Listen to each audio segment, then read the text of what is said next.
Assalamualaikum warahmatullahi wabarakatuh. Saya Muhammad Nurul Falah, mahasiswa Universitas Pancasila Tegal, Fakultas Teknik dan Ilmu Komputer, Program Studi Teknik Sipil. Di sini saya akan mereview sebuah buku yang berjudul Konstruksi Beton. Buku ini ditulis oleh Insinyur Jeoning dan diterbitkan oleh Pradnya Paramita di Jakarta tahun 1977. Isi dari buku ini yang pertama adalah definisi dan pengertian dari beton. Beton ialah campuran semen, pasir, air, dan kerikil atau batu pecah. Beton sendiri terdiri dari bahan pengikat dan bahan tambahan. Semen ialah bahan pengikat, bahan-bahan yang lain ialah bahan-bahan tambahan. Segera setelah dilakukan campuran ini menjadi kenyal dan harus dituang ke dalam bentuk-bentuk. Bentuk-bentuk ini disebut papan betonan.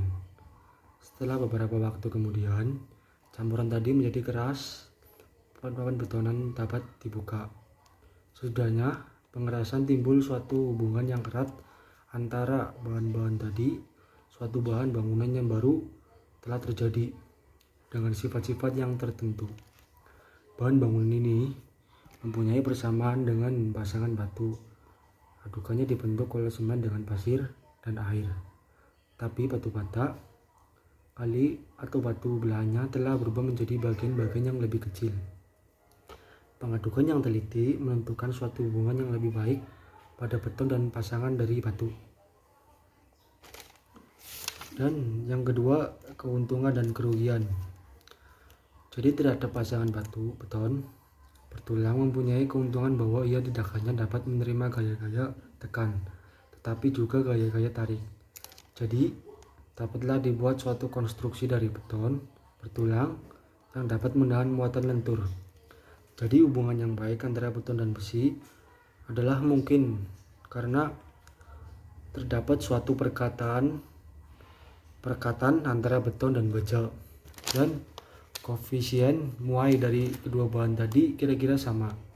Jadi pada perubahan suhu terdapat suatu pemuaian atau pengisutan yang sama besarnya, sehingga beton itu tidak melepaskan diri dari baja, dan baja itu dilindungi oleh beton asal saja ia cukup padat dengan memakai semen yang cukup banyak di seluruh campuran itu. Dalam beton yang baik, baja tidak akan berkarat. Yang terakhir ini sering dibuktikan pada pembongkaran dari pekerjaan-pekerjaan beton bertulang yang telah bertahun-tahun. Dan keuntungan-keuntungan lainnya ialah beton itu dapat dibuat dalam segala macam bentuk. Karena beton yang baru ialah kenyal, jadi tidak padat. Dalam hal ini, praktis hanya dilakukan pembatasan berhubung dengan kemungkinan pelaksanaan dari papan-papan betonan. Dalam suatu konstruksi beton bertulang, biasanya tidak terdapat sambungan-sambungan. Semua dituangkan menjadi satu dan merupakan satu kesatuan yang besar atau monolit. Dengan ini, konstruksi-konstruksi tadi dapat menahan goyangan-goyangan waktu gempa bumi dan ledakan-ledakan dan getaran oleh mesin dan oleh lalu lintas di jalan. Pada tanah bangunan yang buruk, di mana mungkin timbul pemuaian yang tidak ada, beton bertulang adalah tempat pada tempatnya pemuaian tidak rata. Antara lain dapat menimbulkan desakan-desakan lentur yang dapat ditahan oleh beton, tapi tidak oleh pasangan batu. Dan yang ketiga, bahan pengikat atau jenis-jenis semen. Untuk konstruksi beton bertulang pada umumnya, kita pakai semen Portland.